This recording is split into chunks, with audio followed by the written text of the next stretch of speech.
I've got to say, Nicky, it took me by surprise when I found out only yesterday. Fella. This is Otto, yeah. Hello. Did What's it? his name? Otto. Otto. Hello, Otto. Did it take you by surprise? Did it take me by surprise? That you're closing, because at 31 years, it just seems like forever for a lot of people that this is what I do, this is who I am. Well, the whole thing was triggered by my wife's health. Okay. Right. So she had to go to have an operation. So we knew this a year or two ago, so we were preparing, you know. Right. So we said, like, that was it. It was just, what do we have to do to get out, really? What do we have to do? Can't just close the office and close the administration. She heads up there. She's the centre. She's the boss. Right. You know? This place is her vision. Right. You know? Yeah. And so anyway, so look, when the health call came, there was no decision. It was just like, how do we, get out and close it all down? And it did take, like, the months of like basically letting the air out of the tires, letting yourself sort of get ready for this and make sure everything is right when you do it. Yeah. So that takes a bit of planning, because so we started with trying to get plant permission to put more value on the building. Right. For when we'll be selling it, Yeah. So anyway, that sort of fell on its head. We didn't get that. Okay. So then we put the place up for sale as a going concern. Right. So that was 6 months ago, and it's sold today. This actually today, 24th November, is sale day. It's going through today. And I didn't even know it was up for sale. That probably would have been a sign that you're moving on. So you know yourself with sales, we weren't sure of it. We weren't sure of it actually going right through up to 2 weeks ago, and so we kept the lid on it. Sure. Because in business you have to keep going. Yeah. We could have had to keep going through Christmas and into New Year, so we didn't want to be putting out a word that we were sold until we were absolutely certain of it. So how does it feel for you now? It's a bit like literally last day of school. You spent like a bulk of your life here, really. That's right. So well, that feeling three decades in Kilcoole. Yeah. It's been great. I've kind of enjoyed what I, working at what I've done. Enjoyed the people, enjoyed the, staff and the public and what we do, and we've always had a fairly happy house, which is good. I always think of you and Nature's Gold as sort of the forerunners of how people began to think now that you want sort of fresh vegetables and you want good food and homemade, and just that sense of community too, that it's part of that particular area rather than it's just some sort of franchise that sells stuff. Yeah. Was that something that you thought about when you guys started out, that you wanted it to be a certain type of place, or did it all just grow to be this? It just grew, I suppose. It started off in the beginning of actually taking on a little shop. I put myself in a job. Right. That was the mindset. I was creating a job for me, one job. And I suppose never lost sight of that, because that's kind of you do. At the time when I started business, I used to say to my friends, I'm working twice as hard as you for half the money, right? Mm-hmm. But I was my own boss. Yeah. And now when I say my own boss, I had 3 bosses. Right? That's right. So really, the governance of God. Yeah. Right. Rosie, my wife. And the bank manager. Right.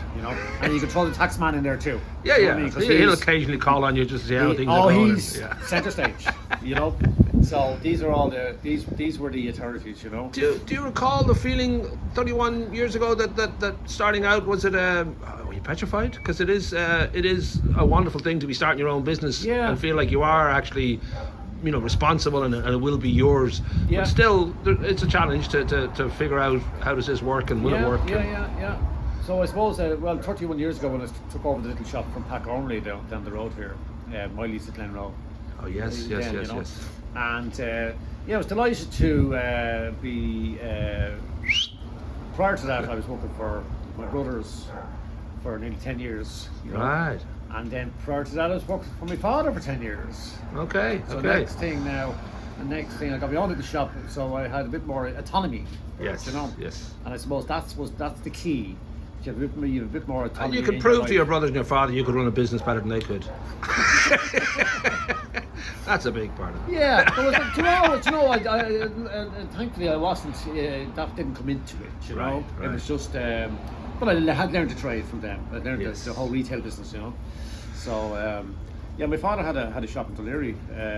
He started a shop in Dunleary in the '60s, right? And he was very successful. He drove a black Mercedes. Nice. When very few people had a car, right? Right. So he did very well. He was a good businessman, and did very well. And then, of course, the supermarkets arrived from England. Prior to that, there was no supermarkets, so the whole area shopped with him. So, Dunleary. So next thing, anyway, the supermarkets arrived. Lipson's and some other crowd down in the centre of Dunleary. So he never saw them coming, right? He got used to doing well himself. Yeah. Cutting turns around, and in those days money was so tight. You're talking about, single cigarettes. You're talking about very very little disposable income. This would be the 80s now, or I'm trying to think. 60s. 60s. Okay, going back that far. Right. Sorry. Yeah, Yes. yeah. Okay. So he actually he left the shop in '67. So I was 5 then, and he lost the business, lost the house, the lot. Okay. Wow. So Did that not make you reluctant to step into the same world? Well, I was only 5, so Okay. it didn't really. But it had more of an effect on my brothers, who were 10 years older than me. Right. So they ended up with 5 shops and 2 pubs. Okay. I was working for them, you see. Right. Until I got married. Then I realised I've no life. I've no time to give to Rosie. You know what I mean? No time to give to the marriage. Yes. So that's what I said. I got to go out my own, And so which I did. And that's stepping out to when you move from Miley's to this great big premises here. That must have been a sense of that was a things huge are going step. well. That was a huge step, because this place, I'd say it's about 20 times the size of our little shop down the road. Right. That'll take a lot of apples. And I kept going, and it was scary when we did decide they should take it. Okay. Yeah. And it was so mentally, it was so overwhelming, right? That I said, how am I going to tackle this, right? So how I comfort my head mentally, I said, we're going to grow into it. Right. Slowly. Right. We grow into it. So you don't have to do it all in one day. Do you know? Yes. And we said, look, we gradually grew into the building, and we eventually then used every bit of it. Yeah. And what year was that? I don't know my years now. so that's 15. Okay. So this is our 9th year. Right. Yeah, that was 15. Okay. And it did seem to me that it was, a natural fit. I don't know whether that sort of kicked in early on for you too. That Well, it was a huge place. I came up 2 or 3 times looking at it, and I went back home to the Rolls, you see. It's too big. It's far too big, So, but the crash had come, 08. Right. And we'd lost a third of our business down below. As all small independent shops, all lost big chunks of the business, right? So we said, what are we going to do? That was 08, so it was 15 now. This is like, so it was, a good few years. we hung on for a good few years, and then we said we'll have to do something. So up we came, and we took it over, and we said, It's sort of, in my mind, not only is it, fruit and veg and home bake and all your shopping and all that, but it's almost like a drop-in centre as well. Like there's that feeling of community. Anytime I've been here, there's just that feeling it became a community centre. Yeah. Because it's so big. Yeah. And there's doors all over the place, and people coming and going there, and basically people were free to do their own, their own thing, and there was enough space there to accommodate everybody, Right. And it's like a lock. This place is like a lock-in. Loads of people, people living on their own, younger people, older people, people with disability and all the rest. They all, they can come here. And find other people and link up. I'm guessing that's not something you expected, because it's not. You couldn't plan that. You couldn't say to people, "Come down here and hang out with us." Yeah, that's what. And it's one of the big losses now for the place going. Yeah. That's what you say. Am I sad? Right. I'm not sad for myself because of Rosie's situation, right? And then we have sold it, so we're able to pay all our everybody, right? Yes. And redundancy, and we're able to, for the first time in our lives, actually, we are debt free. Right, and we own our own home. Congratulations, it's a big one. Our mortgage finished last year, so we don't have we won't have anything else, right? I still have to I still have to work Yeah. at some stage. You know what I mean? Probably a half a week's work, and with Rosie, and Rosie's still recovering, Yeah. so it'll all blend in together. But the sadness is the loss of the place, because it became something, you know, outside of our control. But it was lovely. We were able to, you know, we enjoyed it, you know, the whole community thing of it. But that impact will be there forever, because people would have made friends and made kind of connections that they wouldn't have Yes, otherwise because of yes, here. good So point. it Yeah. does ripple out constantly into It the does. community, and Yeah. you change the landscape really. Yeah, Yeah. it is. And things never stop changing. That's a good point. Yeah. Friendships are Have been made forged here and all that. connected, Yeah. you know, and do you- good memories. Do you yourself sort of, you know, I don't know if you'd be sort of, if you came back and had a look, would that be something you'd be curious to sort of see what happens? Is it something that you feel is a closed chapter, that it'd be odd to Yeah. come back and look at somebody else living in your house? Yeah, no, we're happy just to call it a day, you know, Yeah. for all the reasons I've said.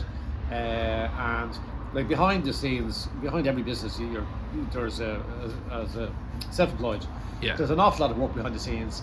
Ah, And yeah. administration is a huge element of it, you know. Sure. So Rosie was the center, you Right, know, the and brain of it, everything, and, every yeah. issue and every problem landed on her table, you know. Right. Something was needed, you know, Rosie was, and that's how the whole place worked really Right. so long, you know.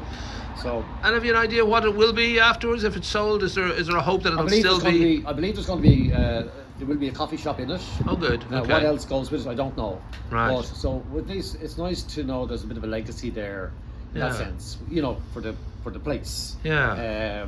That could be a meeting place again, and you know, for Mm. different people, and we'll get used to it. I think it'd be fair to say, as I've already mentioned, you had a huge impact at Kilcoole. So, you know, fair play to you and Rosie, because it may have started out as not necessarily a huge plan, but it certainly worked out beautifully. It grew beautifully, and it became something that, you know, I would, anytime I'm in Kilcoole, this is, if I was going for coffee, I'd swing here. So Yeah.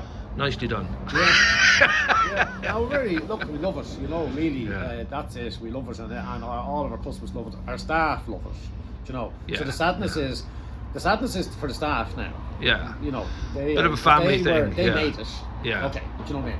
Yeah, yeah. They're all those locals, and you know, we great chef, Karen.